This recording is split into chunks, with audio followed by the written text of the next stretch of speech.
Welcome to a new edition of the Neon Jazz interview series with LA-based jazz saxophonist and composer on the 2022 CD Golden Rule, Mr. Dennis Mitcheltree.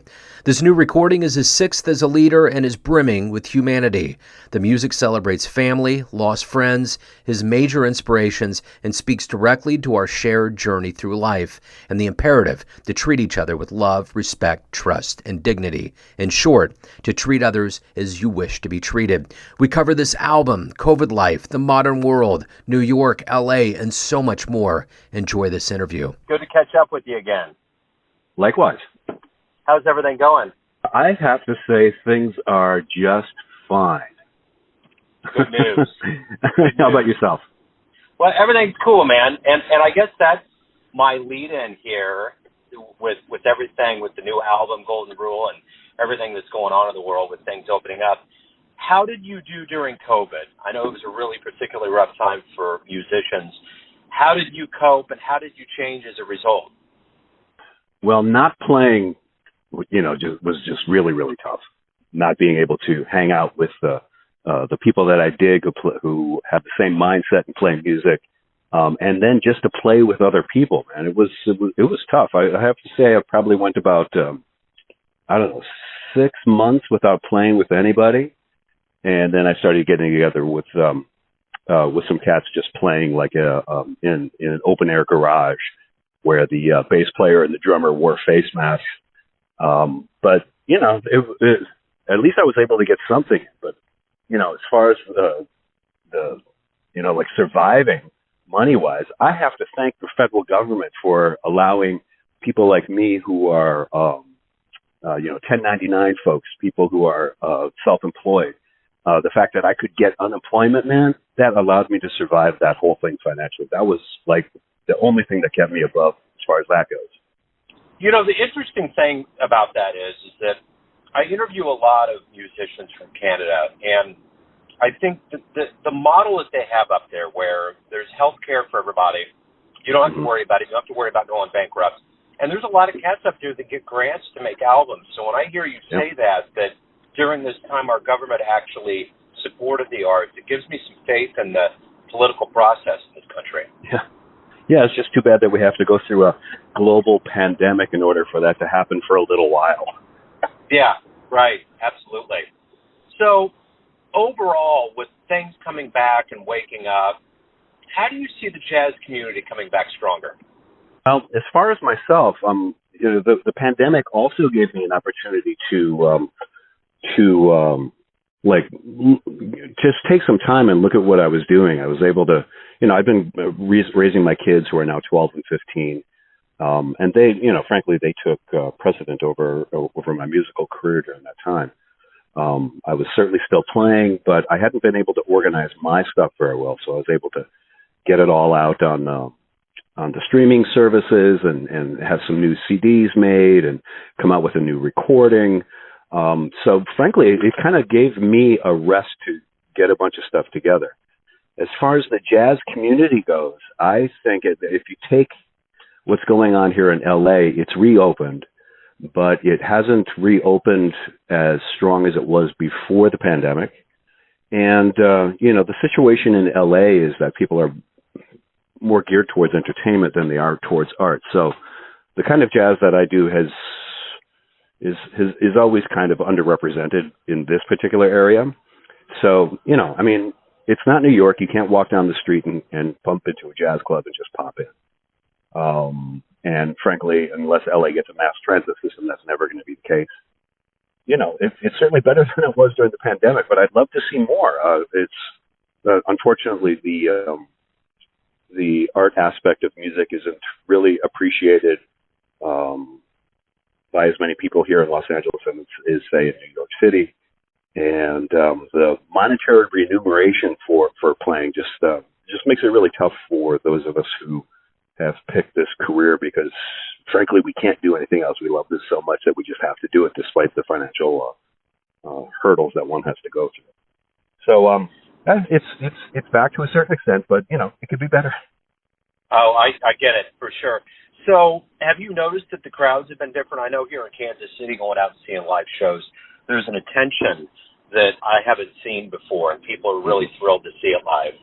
Yeah, I have noticed that too. There's definitely enthusiasm because people weren't able to go out for a while, which is great. Last December, I did a gig at Smalls in New York City, and it was sold out, and the people were just totally into it. It's a beautiful thing to be in a situation where people are really intently listening on something that you've spent your life trying to put together. You dig? Golden Rule, your new album that's coming out in October, Johannes Wallmann's on it. You got a great lineup. Kind of talk to me a little bit about how you artistically put this, not only collection of musicians, but the songs and the entirety together. Okay, well, that's a big one. I mean, as far as the musicians go, we have Johannes Wallmann, Jesse Crawford, and Bill McClellan and I have been playing together for 25 years at least. And the relationship that we have together is really long, and it's really intense. And when we get together to play, it's like we're just back at where we were when we were touring, a couple times every year, back in the late '90s and early 2000s. So that's a no-brainer. If I can get these guys to play with me, it's my band. We've got a thing. As far as the music goes, basically we had this. Bill and Jesse still live in New York, and Johannes is now the jazz director at the University of Wisconsin-Madison. But he was able to get to this gig at Smalls in New York last December, and I set up a recording session. About a month before, maybe 6 weeks before the gig and recording session, I wrote a bunch of new tunes, sent them off for them to check out, and we just got together, did a little rehearsal, played the gig, and then the next day we did the recording, and it was great. I have to hand it to those guys for their ability to pick up on new music that I write that they haven't seen before. It was really great. I think of all of the musicians that exist in the world, I mean, you guys get in there and knock it out fast. Have you noticed a different way that musicians that are interacting after all of this time apart, now that everybody's getting back together in their album or in the studio, have you noticed that there's a different commingling that's happening now versus, prior to March 13th, 2020?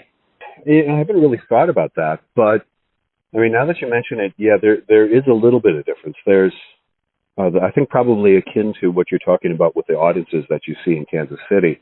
It's like not being able to do what it is that we do has made what we do that much more precious and that much more intense and less cavalier and more focused and, frankly, more important and more valued than it was before the pandemic. Just the fact that we finally get to do what it is that we do. There's been a change, that's true. So ultimately with this album, what do you hope the listener gets from it?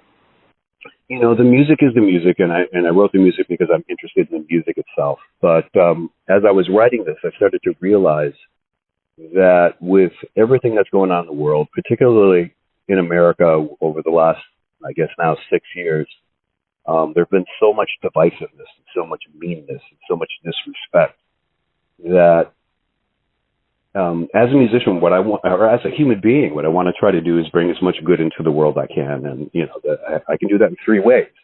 I can do that by raising my children right, to be happy, healthy human beings. I can just be a good human being myself. And I can try to bring attention to the better nature of humanity through the music that I write. And, since that's what's on my mind, that's what comes through with this music that I've written. It's imperative that we stop the divisiveness, we stop the disrespect, and we start to work together again. As a nation and as a citizen of the world. If we don't, man, things are going to get really bad. We have a choice, and the choice has always been there. And if you look at the long arc of humanity, we've had tons of wars, tons of people being crappy to each other, for sure. but if you look at how civilization is structured, as it grows, we tend to choose cooperation over conflict.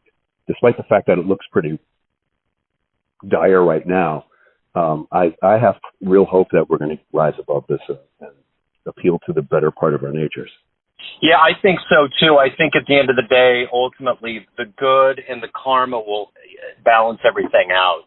And, I think historically speaking, history is like a carousel. We revisit things, and I think these kinds of things have happened. But, yeah, hopefully everybody kind of comes to a better place, because if we can't negotiate the differences, that's going to be the crux of our future, for sure. Yeah, exactly. And it really comes down to one thing.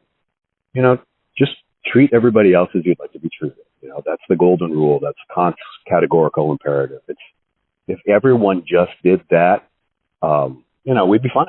I agree. Yeah. And hopefully over this pandemic, that's one thing that we have been taught, is that hopefully there's levels of empathy. But unfortunately, I think one of the reasons why we are so divisive is that, those of us that have been open to it will open further. Those that have been closed and don't want anything to do with it have probably gotten more closed off to it. So one way or another, there's just got to be some kind of reckoning. Yeah. I'm afraid so too. I mean, I'm hoping that it's the kind of reckoning that doesn't turn into anything violent, into anything dire like that. But in thinking about this, what I've realized is that before it's still not cool for anyone, but some people think it's fine to express sentiments that are racist, that are mean, that are disrespectful. And people like that used to be shamed from having that kind of behavior. I mean, I'm kind of against shame because it keeps us from being who we are, but I'm also for it in this context that it keeps us from being the worst that we are. So I'm hoping that what happens is the people who are dealing with this kind of behavior end up feeling ashamed instead of having to have a war to fight this out like the Civil War. So let's get to the good business here. Tell everybody where's the best place for them to pick up the album, whether they want to buy it or stream it, and learning anything about live shows or anything that's going on with your world.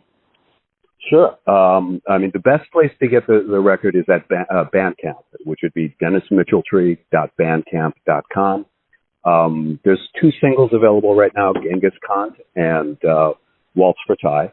The full album will be released on October 21st, but Bandcamp is definitely the best place to get it. Even it's easy to go to the site and buy something. You don't even have to set an account up if you don't want to. But that way, the musicians actually get paid. The other way, of course, is that it's going to be on all the streaming services, iTunes and all of that stuff. But the money that we get back for what it is that we do in those venues is pretty small. And as far as catching me live, I'll be in Ventura, California, which is not too far from LA, on September 15th, playing with my quartet. And then I'm doing a Midwest tour of Minneapolis, Madison, Milwaukee, and probably Chicago in October 22nd to the 27th. Dennis, it's great to catch up with you. I appreciate you taking time out today. Thank you so much, Joe. I really appreciate it.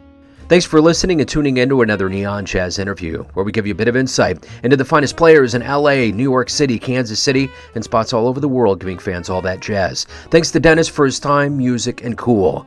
If you want to hear more interviews, go to Famous Interviews with Joe Domino on the iTunes Store. Visit neonjazz at youtube.com, and for everything Neon Jazz, all the time, go to the neonjazz.blogspot.com. Until next time, enjoy the jazz, my friends.